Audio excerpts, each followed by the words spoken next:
Good morning. Let's just pray before we start. Father, thank you for being able to come and look into your word, to what you want to say to us. Thank you that we have the freedom to do that we have the Bible, Lord, easily obtainable to us in paper or online. We can read about you and learn about you. Pray that you take us deeper into you, Jesus. Amen. So carrying on looking at chapter 13 in Matthew, starting at verse 47. Once again, the kingdom of heaven is like a net that was let down into the lake and caught all kinds of fish. When it was full, the fishermen pulled it up to the shore. Then they sat down and collected the good fish in baskets, but threw the bad fish away. This is how it will be at the end of the age. The angels will come and separate the wicked from the righteous and throw them into the fiery furnace, where there will be weeping and gnashing of teeth. Have you understood all these things? Jesus asked.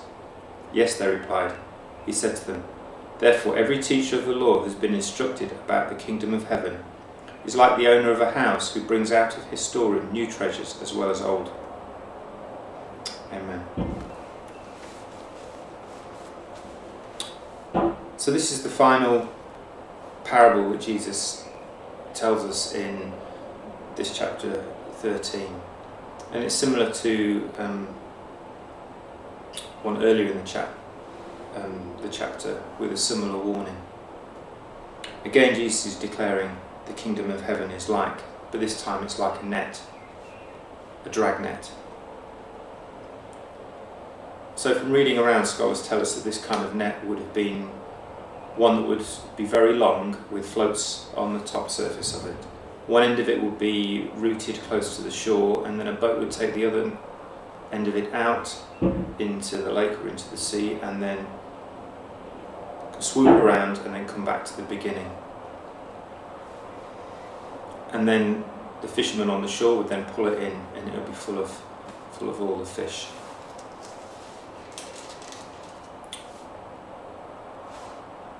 So Jesus in his parable tells us that the fishermen represent the angels who are going to separate the righteous and the wicked at the end of all things. Scholars also suggest that this may represent, the net represents the gospel, the good news about Jesus being preached to people from all areas and all walks of life, and they come into the church. In similarity with the parable of the wheat and the weeds, it's not for anyone else to judge before the end. The fish are not to judge each other. The responsibility of each fish is just to make sure it's good. Earlier in Matthew, Jesus has already warned his disciples in the Sermon on the Mount to take the plank out of their own eye before they try and take the speck out of their brother's eye. We need to make sure we're right before God first before we start to tell others about their failings and things that we think may hinder them in their relationship with God. I'm not so sure the parable is so much about now in our churches. The temptation is to look around and think who's in and who's out. But that's not for us to decide. We are only to go into all the world and make disciples.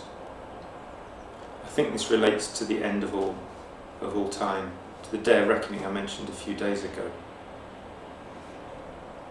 All will be called to give an account of what we've done with the life God has given us. I think probably the first question will be asked is, have you followed Jesus? Have you given up your own rights to be in charge of you and allowed him to be in charge? I think that will distinguish initially what's good and bad. The Bible tells us it's Jesus that makes us right with God, not because of anything we've done, but because of all that he's done for us.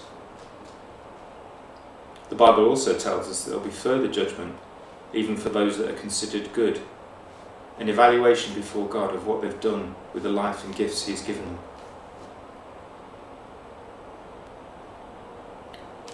As Paul says, I think it's important for us to evaluate ourselves, to take a sober look at ourselves.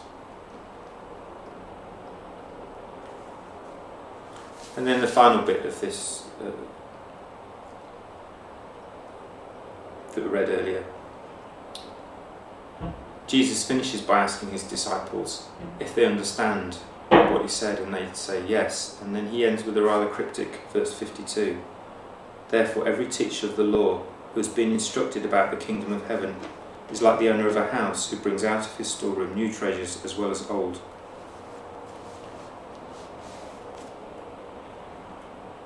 I think this is an encouragement to stay teachable, to not assume you know everything or that you're the font of all things true.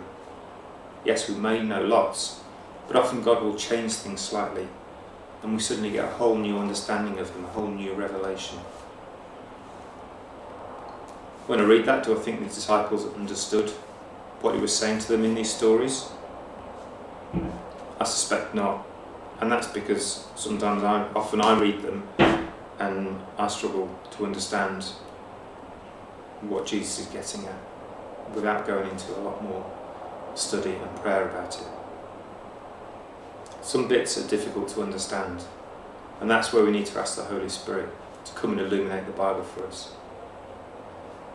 And that adds to what we've learned already.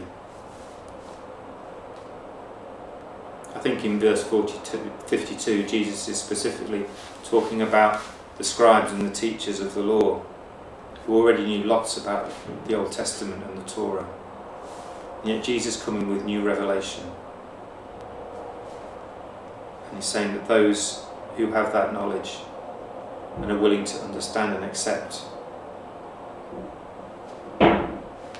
the kingdom will have a greater ability to be able to teach that on to others.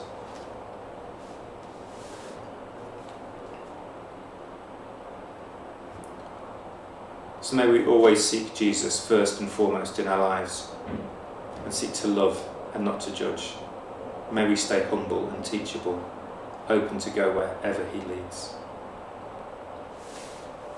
Let's pray.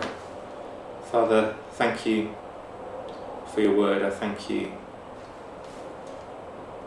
that you've not called us to judge, you only call us to love. Help us to do that, to demonstrate Jesus, to be the hands and feet of Jesus, even in this strange time when we're distant from each other. Would you show us new ways of showing your love to those around us, and keep our hearts teachable and humble and open to you, God. Amen. Bless you.